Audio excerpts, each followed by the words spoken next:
Before we get into the question of what is project management, let's talk a little bit about the history of modern project management.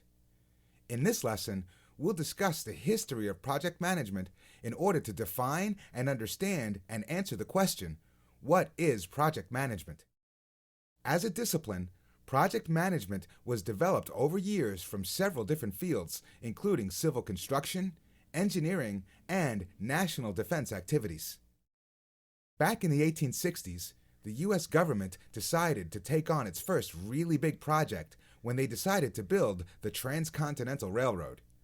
The task of acquiring and processing the materials and organizing thousands of workers across the country was unprecedented at the time.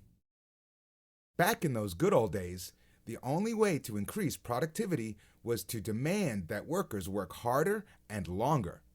Because of this, accidents were common, and there were always circumstances that arose that always seemed to negatively impact the completion of the project. Not long after, managers of this monumental project soon started to realize that their productivity was being hampered by a lack of efficiency. A few years later, a mechanical engineer by the name of Frederick Taylor began to study ways to improve industrial efficiency and productivity using scientific reasoning. He used this reasoning to show that work can be analyzed and then improved by focusing on its most basic parts. Basically, Fred Taylor is the reason for the term, work smarter, not harder. Fred Taylor had an associate named Henry Gantt. Back around World War I, Henry was a mechanical engineer studying Navy ship construction. Specifically, he was studying the order of certain operations of the work in the shipbuilding business. In order to facilitate efficiency, Henry created a chart that documented the logical flow of work from one task to another. This chart was to become what's known as the now famous Gantt chart. The Gantt chart outlined the sequences and durations of all the tasks in a process, and it gauged the completion of processes with task bars and milestone markers. Well, Mr. Gantt's chart was an instant hit. In fact, the Gantt chart became such a powerful tool for the managers of these large naval projects that it still remains in wide use today. You may be more familiar with the Gantt chart in a familiar modern form, otherwise known as Microsoft Project. Although the Gantt chart was instrumental on improving the science and art of project management, during this early period of project enlightenment, project management was still done on an ad hoc basis using informal tools and techniques that were developed as they went along. There was no real set project management structure that was being used. With the outbreak of World War II, massively engineered and very complex military projects were undertaken, and they had a huge variety of tasks and numerous interactions that really needed new organizational strategies. This is when PERT charts and the critical path method were developed. These tools and techniques helped managers gain more control of the flow and the outcome of their projects. It also allowed the integration of really complex tasks into the overall objective of the project. We'll discuss PERT and the critical path method in more detail later on in this course. The modern era of project management started around the 1950s when people in different engineering fields started to come together to work as a team. The knowledge gained during the large-scale wartime manufacturing and defense industries of the 40s helped to solidify the importance of effective project management. After the war ended, this knowledge was passed on and adapted into commercial manufacturing. Thus, modern project management was initiated, and it soon became recognized as a distinct discipline and profession.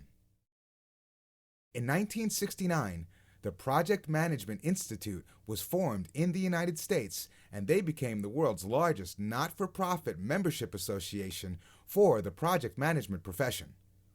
PMI publishes a guide to the project management body of knowledge, which is a globally accepted standard for guiding most projects most of the time. So, Now that we've discussed a little bit about project management history, let's discuss the big question. What is project management?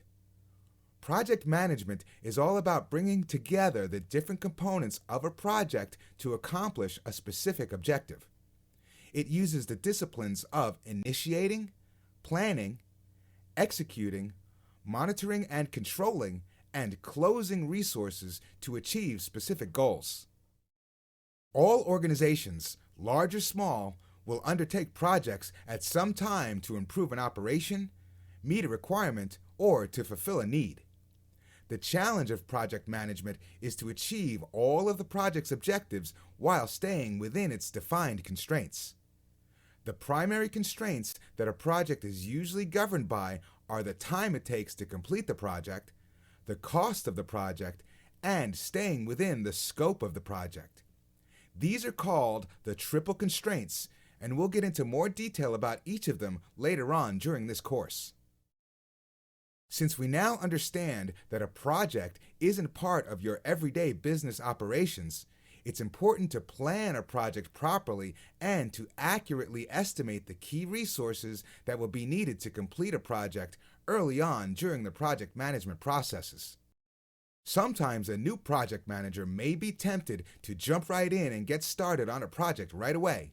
Be careful. Mistakes a project manager makes during the project planning processes can result in delays or even the death of the project. No good and ethical project manager would ever take on a project just to watch it fail.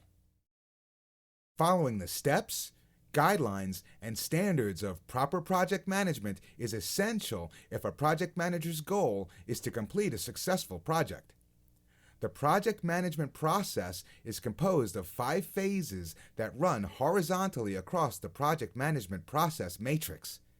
These phases are better known as the process groups of project management. These process groups are the initiating group, the planning group, the executing group, the monitoring and controlling group, and the closing group.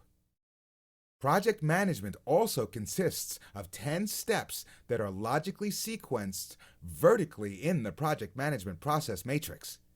These steps are known as knowledge areas, and these knowledge areas are integration, scope, time, cost, human resources, quality, communications, risk, procurement, and the stakeholder management knowledge areas.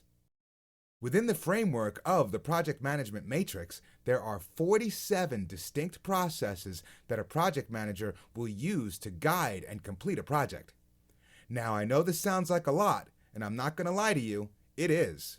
But as we discuss the framework in the upcoming lessons, it will become clear how these processes logically flow and how completing them in accordance with the project management standards just makes sense. Different industries may use variations of these process groups, and not all projects will require every knowledge area or individual process. In addition, some projects may go through parts of the framework more than once, if not multiple times. In project management, it doesn't matter if a project is huge, complex, and international, or small, simple, and localized. It's important for a project manager to follow the processes within the framework. By doing so, the project manager can ensure the seamless flow of the project's implementation, and it will help the project manager to successfully complete the deliverable on time and within the project's budget. These process groups and knowledge areas involve all the functions of project management that are required to accomplish the tasks and complete the project. Simply put, successful project management is the glue that holds a project together so all the work put into a project and the project's deliverable doesn't fall apart.